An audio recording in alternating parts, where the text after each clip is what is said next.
কি পরিমাণ ধ্বংসস্তূপ থাকলে পারে, এই পরিমাণ ক্ষোভ থাকতে পারে যে পালিয়ে যেতে বাধ্য হয় ফ্যাসিবাদের শিখণ্ডীরা। আমাদের যে পরিকল্পনা আমাদের নেতা ঘোষণা করেছেন, সেই পরিকল্পনার আলোকে নির্বাচনের ইস্তেহার কি ছিল তাও আপনারা জানেন। ইস্তেহারের কতটুকু আমরা বাস্তবায়ন করতে পেরেছি তাও আপনারা জানেন। আমাদের মাননীয় প্রধানমন্ত্রীর স্পোক্সপারসন ইতিমধ্যেই একটা নাতিদীর্ঘ বর্ণনা যতটা সম্ভব হাজির করেছেন। আমি শুধু বিনীতভাবে আপনাদেরকে মনে করিয়ে দিতে চাই যে যে ধ্বংসস্তূপের বিরুদ্ধে মানুষের ক্ষোভ ছিল, যার বহিঃপ্রকাশ ছিল 2024-এর 5ই আগস্ট, তার বিপরীতে মানুষের যে প্রত্যাশার এক বিশাল দূরদর্শী স্বপ্ন কাজ করেছে, যার প্রতিফলন ছিল 2025-এর 25শে ডিসেম্বর তারেক রহমানের আগমনকে ঘিরে। কি পরিমাণ ধ্বংসস্তূপ থাকলে পারে, এই পরিমাণ ক্ষোভ থাকতে পারে যে পালিয়ে যেতে বাধ্য হয় ফ্যাসিবাদের শিখণ্ডীরা। কালার এক্সপার্ট, জর্জ স্যাপ এবং মাইল্ড অন হ্যান্ডস টেকনোলজি সমৃদ্ধ অরিক্স ক্রিস্টাল ওয়াশ আপনার লন্ড্রি এক্সপার্ট।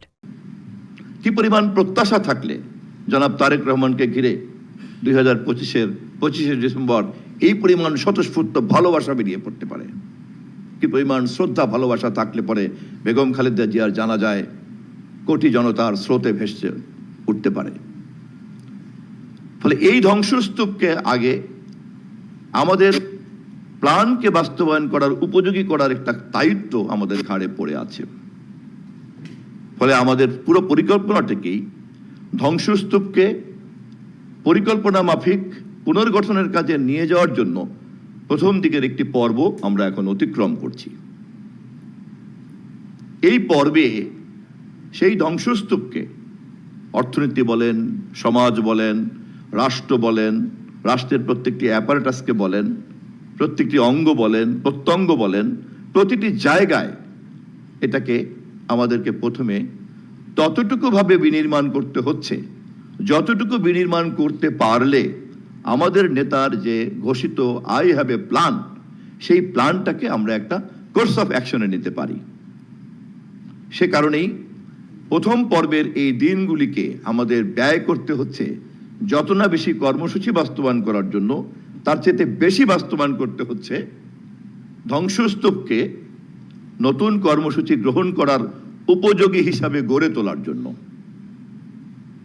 আপনারা নিশ্চয়ই প্রশ্ন করবেন, আপনাদের প্রশ্নের উত্তর দেওয়ার মধ্য দিয়েই আমাদের সরকার জবাবদিহিতার সংস্কৃতিকে চর্চা করবে এবং জনগণের সামনে হাজির হবে। আপনাদের কাছে জবাবদিহিতার এই সংস্কৃতি যখন আমরা চর্চা করব, তখন ধ্বংসস্তূপের এই পর্বটিকে আমাদের নতুন পরিকল্পনার কর্মসূচি গ্রহণ করার পর্বে নেওয়ার যে কঠিন পর্বটা, সেটিকে আপনারা মাথায় রাখবেন। আমি কেবলমাত্র বিনীতভাবে এটুকুই স্মরণ করিয়ে রাখছি। আপনাদের সবাইকে ধন্যবাদ জানাই। 1825 দিনের জন্য আমরা ম্যান্ডেট পেয়েছি সরকার জনগণের কাছ থেকে। তার মধ্যে মাত্র 180 দিনের জন্য এখন জবাবদিহিতা করতে বসছি। 1825 দিন আমরা অতিক্রম করব। এই 180 দিন ধ্বংসস্তূপকে গুছগাছ করা, মেরামত করা, যে কোনো ধ্বংসপ্রাপ্ত জিনিসকে কাজে লাগানোর আগে যে কি কি কাজ থাকতে পারে আপনারা সবই ভালো বোঝেন। ফলে প্রথম দিকের পর্ব আর শেষের দিকের পর্ব এর মধ্যে কিন্তু আমরা আশা করি আমরা যখন আমাদের মেয়াদের একটা নির্দিষ্ট পর্ব অতিক্রম করতে থাকবো, আমরা যত সামনের দিকে এগোবো তত স্মুথলি আমরা আমাদের প্ল্যানকে বাস্তবায়ন করতে পারবো যথাযথভাবে, যা ঘোষণা করেছেন আমাদের নেতা জনাব তারেক রহমান। ধন্যবাদ সবাইকে।